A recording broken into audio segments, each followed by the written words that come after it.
The first thing you're going to want to do is you're going to want to take, I don't know, 4 to 6 pounds of grass-fed knuckle bones from a grass-fed cow, just like you see here. Put it on some parchment paper on a cookie sheet and slide it into the oven. We're going to put that at 350 degrees and we're going to roast it for 30 minutes.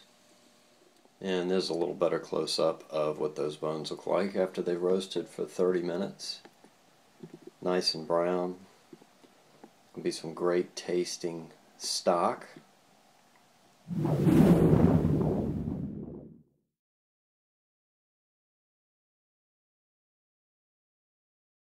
So I'm going to pour half a cup of this into the mix, and that's going to help leach the minerals and nutrients out of the bones. And they're just going to, before any heat, we're going to cover that, cover the bones with at least 4 quarts of water, if not more, just depending on how much it takes to cover the bones up.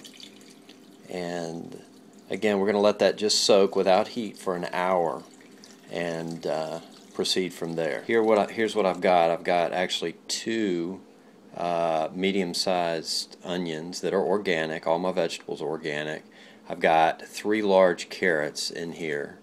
Notice everything's cut up very coarsely or in large chunks. I even left the skins on the onions, just wash them off because they are organic. And you can get some vitamins and stuff out of that too, which is good.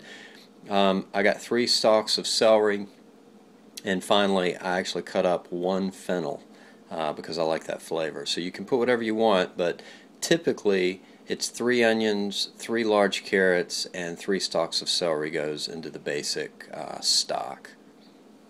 So I'm going to add this and then add a little bit of sea salt to that, and I'm going to bring it to a boil.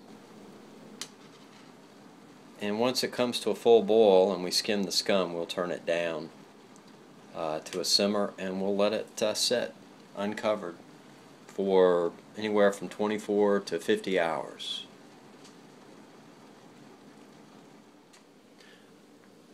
We've just hit the 30-hour mark, and if you take a look at this, you'll see that the onions have caramelized on the top. This thing smells fantastic. Notice there's some bubbling going on, but it's not like a full-on rolling boil. You don't want it too hot. You don't want too much heat in there. You just want it simmering so that there's movement under the surface here, and that's what's going on here. Okay, here we are at somewhere around 45 hours of making our beef bone stock, broth, whatever you'd like to call it.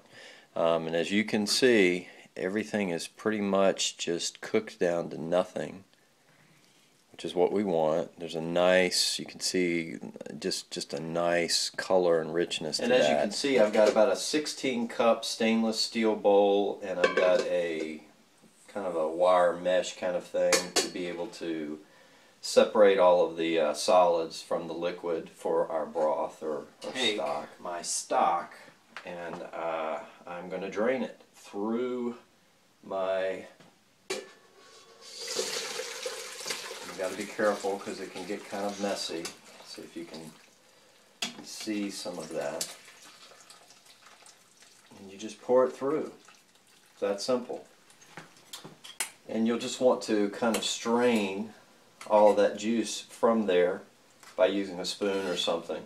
And what you're going to do is you're going to discard the vegetables and bones and stuff. And you're going to be left with a nice rich broth. We'll show you what to do with that in just a moment. Okay, so this is what our stock looks like after we have drained it and strained it. Gotten out all of the impurities, or I shouldn't say impurities, but all of the used up vegetables and bones and everything. There's a nice layer of fat on top of this which will solidify, particularly once we refrigerate it. For now, it's still hot to the touch, so we're going to let it just cool down just to room temperature. We're going to get lots of great use and lots of flavoring out of it and lots of health out of it. And here's what the bone broth looks like now. It's been in the refrigerator now for several hours, and notice there's a nice thick golden beef tallow that's formed on top. Spoon, and we just going to peel off that top layer of tallow. Okay, so there's your broth, and we're going to put it back into the refrigerator, and we should get a nice congealed top to it after it sets overnight or for a few hours.